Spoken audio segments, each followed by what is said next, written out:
Hello everyone, welcome to Pharmapedia. So నేను ముందు వీడియోలో యూపీఎస్సీ నుంచి డ్రగ్ ఇన్స్పెక్టర్ నోటిఫికేషన్స్ వచ్చింది అని చెప్పాను కదా. సో దాని గురించి ఇంకొంచెం అంటే అప్లికేషన్ ప్రాసెస్ ఎలా చేయాలి అండ్ ఎప్పటి వరకు లాస్ట్ డేట్ ఉంది ఆ ఇన్ఫర్మేషన్ నేను ఈ వీడియోలో ఇస్తాను. సో ముందు వీడియోలో ఎన్ని నెంబర్ ఆఫ్ వేకెన్సీస్ ఉన్నాయి అనేది చెప్పాను. క్వాలిఫికేషన్ ఏంటిది, ఏ లెవెల్ ఆఫ్ పే ఉంటుంది అండ్ ఎవరెవరు దానికి ఎలిజిబుల్ అండ్ ఏ కేటగిరీ నుంచి ఎన్ని నెంబర్ ఆఫ్ పోస్టులు ఉన్నాయి అన్ని ఆ ముందు వీడియోలో నేను పోస్ట్ చేశాను. చూడండి, వాళ్ళు వెళ్ళి చూడండి. దాని తర్వాత ఇది అప్లికేషన్ ప్రాసెస్ ఎలా చేస్తారు అనే దాని గురించి అన్నమాట. సో నేను కంప్లీట్ గా అయితే చూపించను ప్రాపర్ గా, నేను జస్ట్ మీకు ఒక ఐడియా ఇస్తాను, లైక్ ఎలా అప్లై చేసుకోవాలి అనే ఐడియా అయితే నేను ఈ వీడియోలో ఇస్తాను. కంప్లీట్ గా చూడండి, మీకు చాలా యూస్ఫుల్ అవుతుంది. సో బేసిక్ గా మనకు రిక్రూట్మెంట్ దీనిలోకి వెళ్ళండి. రిక్రూట్మెంట్ లోకి వెళ్ళిన తర్వాత ఇలా ఉంది కదా, దీంట్లో మనకు advertisement and online recruitment application అంటే ఓఆర్ఈ ఉంది కదా. అడ్వర్టైజ్మెంట్ లోకి వెళ్తే మనకి ఏముంటుంది, ఈ పీడిఎఫ్ ఉంటుంది. నేను మీకు చూపించాను కదా, ఆ ముందు వీడియోలో చూపించిన పీడిఎఫ్ ఇక్కడ ఉంటుంది. మనకు ఈ పీడిఎఫ్ ఓపెన్ చేస్తే అది కనిపిస్తుంది. నెక్స్ట్ దాని తర్వాత ఇది ఆన్లైన్ రిక్రూట్మెంట్ అప్లికేషన్ ఓపెన్ చేసుకోండి. ఓపెన్ చేసుకున్న తర్వాత ఇలా వస్తుంది మనకి. సో ఇక్కడ ఉన్న పోస్టులు అన్ని అన్నమాట, ఇవి డిఫరెంట్ పోస్టులు ఉన్నాయి. మనకు కావాల్సింది ఏంటి, మెడికల్ అంటే drug inspector medical devices under లో వచ్చేది. అంటే ఇక్కడ చూడండి, డ్రగ్ ఇన్స్పెక్టర్ మెడికల్ డివైసెస్. ఇక్కడ మనం అప్లై నవ్ అని క్లిక్ చేసుకున్నాం. అప్లై నవ్ అని క్లిక్ చేసుకున్న తర్వాత మనకు కొన్ని ఇంపార్టెంట్ ఇన్స్ట్రక్షన్స్ ఉన్నాయి. చూడండి, ఈ ఇన్స్ట్రక్షన్స్ అన్ని చదవండి ఒకసారి. డీటెయిల్ గా క్వాలిఫికేషన్ ఏంటిది అంతా చూసుకోవాలి. ఫీ ఒకసారి మనం అంటే కడితే మళ్ళీ రిఫండ్ అవ్వదు, అలాంటి కొన్ని ఇన్ఫర్మేషన్స్ అయితే ఉన్నాయన్నమాట దీంట్లో. ఇది అయిపోయిన తర్వాత నెక్స్ట్ చూస్తే ఇక్కడ ఒకటి ఉంది చూడండి. In the event of number of applications being large, Commission will adopt a shortlisting criteria to restrict the number of candidates to be called for interview to a reasonable number by any or more of the following methods. I think ఒకవేళ applications ఎక్కువగా ఉంటాయి, చాలా మంది apply చేస్తే applications ఎక్కువ ఉంటుంది కదా, అలా అయితే ఆ ఆర్గనైజేషన్ ఏం చేస్తుందంట, ఇంటర్వ్యూ కండక్ట్ చేసి కొంతమందిని షార్ట్ లిస్టింగ్ చేస్తుంది అనమాట.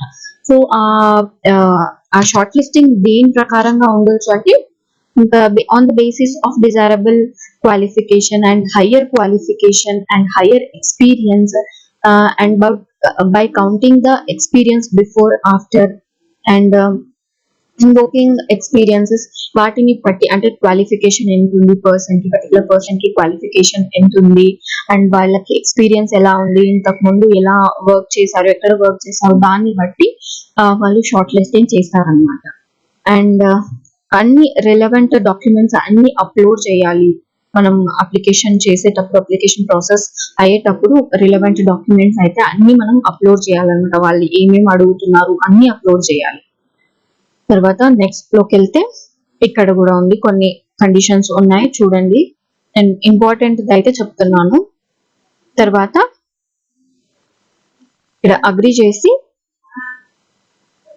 ప్రొసీడ్ అవ్వాలి. ప్రొసీడ్ అయింది.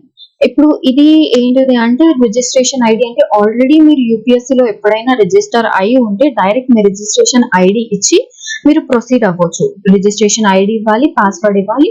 ఇన్ కేస్ మీరు మీకు రిజిస్ట్రేషన్ ఐడి గుర్తులేదు, పాస్వర్డ్ గుర్తులేదు అంటే ఫర్గాట్ రిజిస్ట్రేషన్ ఐడి అని క్లిక్ చేస్తే మీ మొబైల్ నెంబర్ కి ఒక ఓటీపీ వస్తుంది, ఆర్ ఈమెయిల్ కి దేని త్రూ మీరు అప్లై చేశారో దానికి ఒక ఐడి వస్తుంది. దాని త్రూ మీరు లాగిన్ అయ్యి రిజిస్ట్రేషన్ కంప్లీట్ చేసుకోవచ్చు. లేదు మీరు ఇప్పుడే యూపీఎస్సీలో రిజిస్టర్ అవుతున్నారు అనుకోండి, అప్పుడు న్యూ రిజిస్ట్రేషన్ ని క్లిక్ చేయండి. న్యూ రిజిస్ట్రేషన్ ని క్లిక్ చేసినప్పుడు ఇప్పుడు ఇక్కడ ఓన్లీ బేసిక్ డీటెయిల్స్ అడుగుతున్నారు, లైక్ మీ నేమ్, మీ father name, mother name, gender, community and in case if you are PWD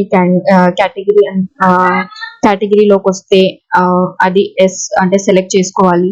date of birth, place of birth and state, nationality, mobile number, email address, ఇదంతా మీరు click చేసినప్పుడు మీకు ఒక registration ID అయితే వస్తుంది. And save and continue click చేయండి. Next okay, నేను information ఏది ఇవ్వలేదు కాబట్టి నేను మీకు ఒక ఐడియా రావడానికి ఇదంతా చెప్తున్నాను. So these are all the basic informations. So ఇది మీరు ఇవన్నీ క్లిక్ చేసుకొని మీరు ఎంటర్ చేసుకొని మీరు సేవ్ అండ్ నెక్స్ట్ లోకి వెళ్తే మీకు నెక్స్ట్ అంటే మీరు లైక్ డ్రగ్ ఇన్స్పెక్టర్ దాని త్రూ వచ్చారు కాబట్టి మీకు డైరెక్ట్ గా రిజిస్ట్రేషన్ నంబర్ అండ్ మీ డ్రగ్ ఇన్స్పెక్టర్ ఏ అంటే నోటిఫికేషన్ నంబర్ ఉంటుంది కదా, పోస్ట్ నంబర్, అది మీకు వచ్చేస్తుంది. దాని త్రూ మీరు అప్లై చేసుకోవచ్చు. అండ్ దాని తర్వాత ఇంకొక ప్రాసెస్ ఉంటుంది, లైక్ డాక్యుమెంట్స్, మీరు ఏ డాక్యుమెంట్స్ మీరు అప్లోడ్ చేయాలి.